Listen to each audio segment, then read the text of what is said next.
গল্পের নাম শেষ ট্রেন, যেটা মানুষ নেয় না। রাত 12টা বেজে 33 মিনিট। স্টেশনটা অদ্ভুতভাবে নীরব, না কোনো ঘোষণা, না কোনো মানুষের কোলাহল। শুধু বাতাসে ভেসে আসছে লোহার গন্ধ আর পচা ধোঁয়া। রাশেদ একা দাঁড়িয়ে আছে। শেষ ট্রেন না ধরলে আজ আর বাড়ি ফেরা হবে না। লোকজন বলে শেষ ট্রেনটা ভালো না, ওটা যারা ধরে তারা ঠিক আগের মতো ফেরে না। রাশেদ এসব হাস্যকর মনে করে। হঠাৎ লাইন কেঁপে উঠল, কিন্তু কোনো শব্দ নেই। ট্রেনটা সামনে এসে থামল। হেডলাইট নেই, ইঞ্জিনের শব্দ নেই, তবুও ধোঁয়া উঠছে। দরজা খুলতেই ঠান্ডা বাতাসে রাশেদের শরীর শিউরে উঠল। ভিতরে মাত্র একজন যাত্রী, এক বৃদ্ধ লোক। মুখটা অস্বাভাবিক ফ্যাকাশে, চোখ দুটো যেন মৃত, কিন্তু তাকিয়ে আছে। রাশেদ উঠল। দরজা বন্ধ হতেই ট্রেন চলতে শুরু করল। রাশেদ বলল, চাচা, আজ ট্রেনে কেউ নাই কেন?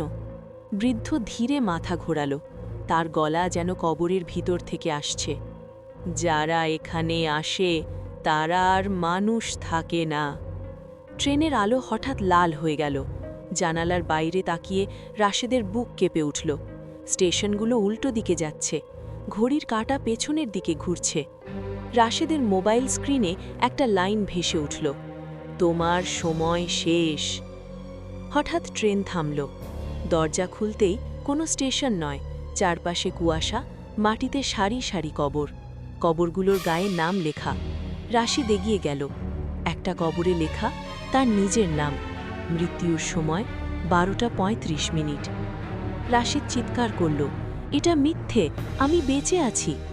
বৃদ্ধ লোক এবার পুরো দাঁড়ালো, তার মুখটা বিকৃত, চোখ থেকে কালো পানি গড়াচ্ছে। সে বলল, তুমি এখনো বেঁচে আছো, কারণ তোমার ভয় পুরো হয়নি। হঠাৎ ট্রেনের ভিতর থেকে কান্নার শব্দ আসতে লাগল। দরজার কাছে হাতের ছাপ, ভিতর থেকে কেউ ধাক্কা দিচ্ছে। রাশেদ দেখল ট্রেনটা ভর্তি, মাথাহীন মানুষ, পোড়া মুখ, ঝুলে থাকা চোখ। সবাই একসাথে ফিসফিস করছে, নামো, আমাদের সাথে থাকো। রাশেদ অজ্ঞান হয়ে পড়ল। পরদিন সকাল, স্টেশনে ভিড়। রাশেদ পড়ে আছে প্ল্যাটফর্মে। ডাক্তার বলল, এই ছেলের হার্ট বন্ধ হয়ে গিয়েছিল, 2 মিনিট মৃত ছিল।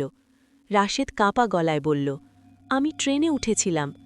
এক বুড়ো স্টেশন মাস্টার ফিসফিস করে বলল, 20 বছর আগে এই লাইনে শেষ ট্রেনটা দুর্ঘটনায় পুড়ে যায়, সব যাত্রী মারা যায়।